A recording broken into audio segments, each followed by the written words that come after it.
Hello everyone, welcome back to my channel. I'm Ashley and surprise, we have a new project pan coming your way. I recently saw that my friend here on YouTube, Leigha, had created her own project pan and I knew I had to get in on it. So all of this information, including Leigha's channel, are going to be linked in the description box below, but she created a project called All About That Indie, which I'm not going to lie, now I have Meghan Trainor stuck in my head. But as a lover of indie makeup, this seemed like a perfect project. So I do want to say, if you can hear chaos going on in the background, I apologize. That is my wild and borderline feral children back there. I don't know if I've talked about this recently, but we took the cribs out of the girls' room. So nap time has become a power struggle, which is incredibly fun. But their room is just through that door over there. There's a bathroom right in the middle. So a lot of the sound carries. If you can hear them, I'm so sorry. But you know, toddlers be toddlers. So let's talk about this project. This is, as I said, a project for our indie products. Now, typically when I'm talking about indie, I'm talking about products where you have to go to their website and get them. Things like Kaleidos, things like What's Up Beauty. Well, technically they've got their own storefront, but things like Glam Lights. There are a lot of products. Terra Moons, one of my favorites. Sydney Grace, Cleona Cosmetics, like the list goes on and on. Typically, that's what I'm personally talking about when I use the term indie. But in reality, indie just means that they are an independent company and they don't have a parent company. So the amount of makeup that you have in your collection that is technically indie is probably a lot bigger than you may have thought about, because there are quite a few indie brands that are carried at Sephora, Ulta, etc. So definitely, if you've decided that you think this project sounds interesting, I think you should take a look at a lot of the stuff in your collection, because I think you might have a lot more to work with there than you might realize. So the way that Leigha has kind of brought this project into fruition, and what really spoke to my soul, is she was talking about her single eyeshadows, because they are all, for the most part, indie eyeshadows.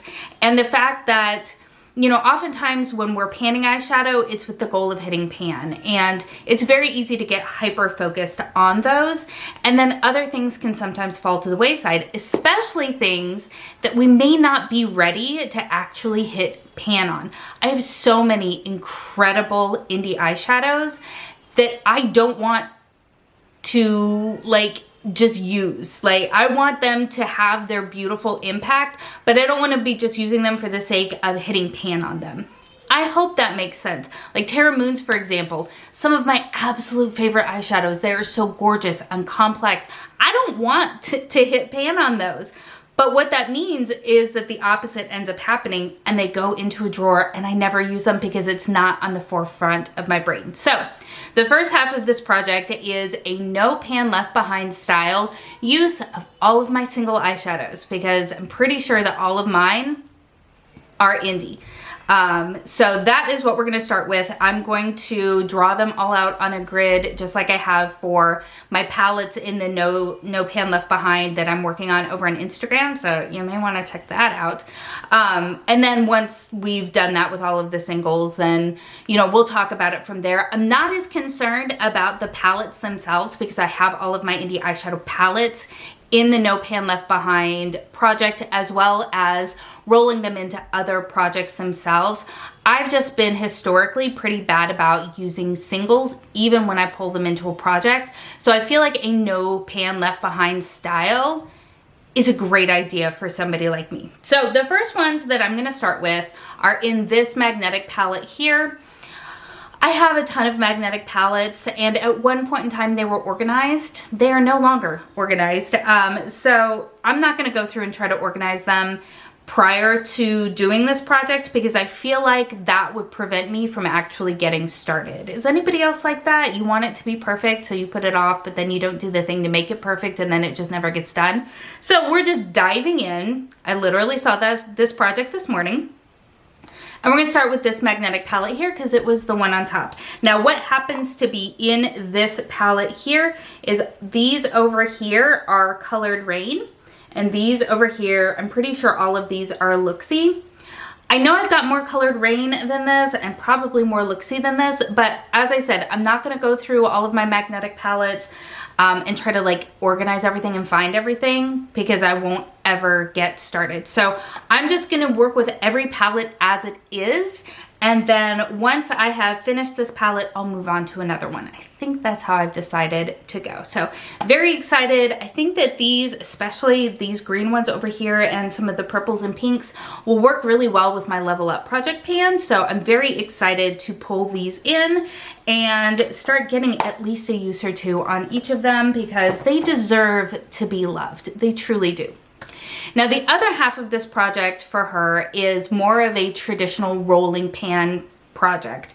I'm not going to try to pan anything. As I said at the beginning of the year, for me this year is about usage, not about completion or hitting pan. So many of my products are lightly used and I don't want to just focus on one thing, leaving everything else to kind of sit and collect dust. So all of my projects this year are predominantly going to be usage based. So I have 5 indie products here. Some of them are usage based and some of them are completion. I realize I just had a whole diatribe, but you guys know by now. So the first item that we are going to have a goal for is this right here. This is from Half Caked Beauty. This is their In Bloom blush in the shade Live on Sunday. This is such a pretty blush. This is such a pretty blush.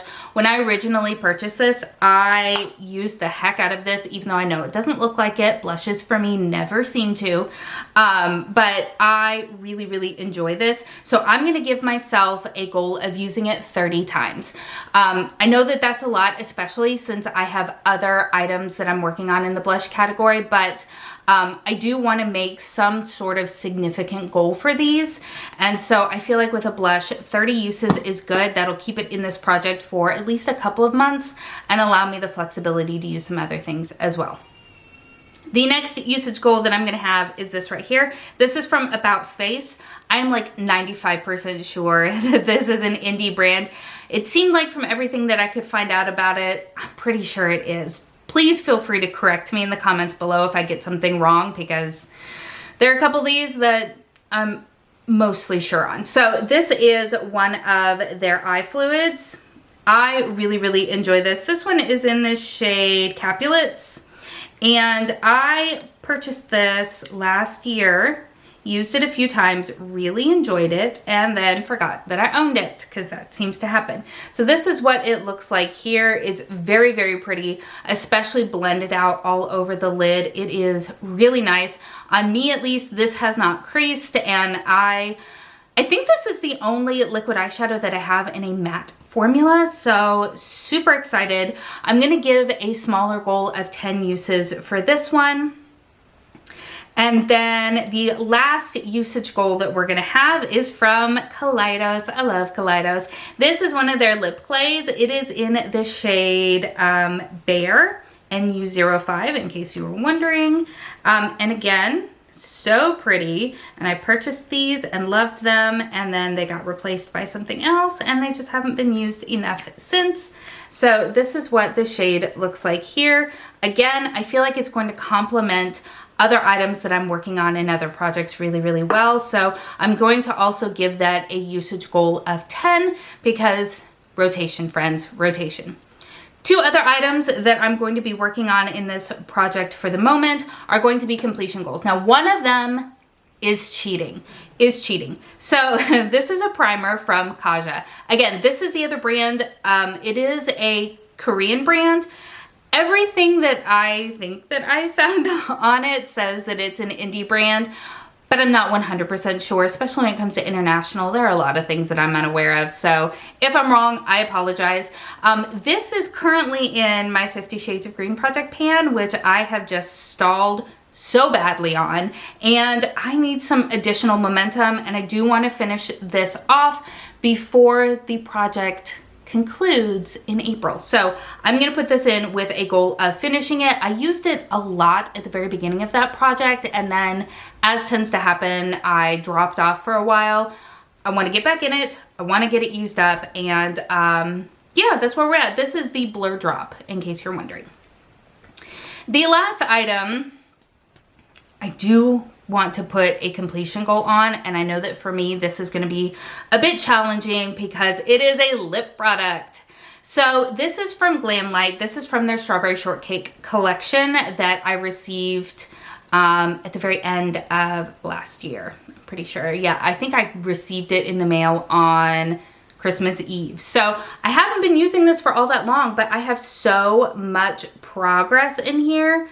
Hopefully the glare isn't keeping you from being able to see that. Like, I am going through this at a shocking pace because you guys know when it comes to lip products, I am horribly slow at them, and I would be so excited to have a lip empty, especially this early in the year. So I do want to get this used up. I'm also kind of morbidly curious to see how many uses it takes me because honestly, with as much progress as in here, I feel like there's not a lot in here to begin with because again, I'm notoriously slow at using up lip products. So just morbid curiosity, like I said.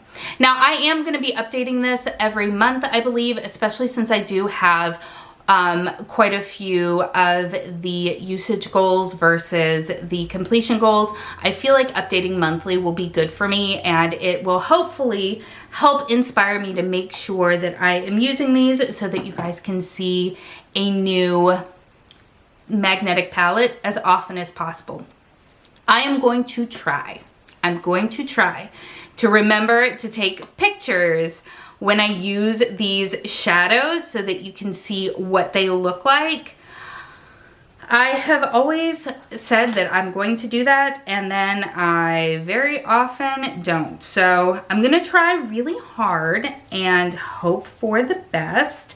Hopefully y'all can hold me to it, but again, these are stunning shadows, and I don't want to belabor this video any longer than I have already, but they're beautiful shadows. They deserve the hype and the recognition, so I definitely want the ability to showcase them, and I feel like this is a perfect way to do that. So definitely check Leigha's account out. It will be linked in the description box below. If I find anyone else who's working on this project, I will try to link them down below as well because I always love finding new channels. And yeah, if you've enjoyed this video, I hope that you will give it a thumbs up. Make sure to say hi in the comments below. I love hearing from you guys. As always, thank you so much for spending some time with me today. I hope that you're having an amazing day, and I will see you next time. Bye.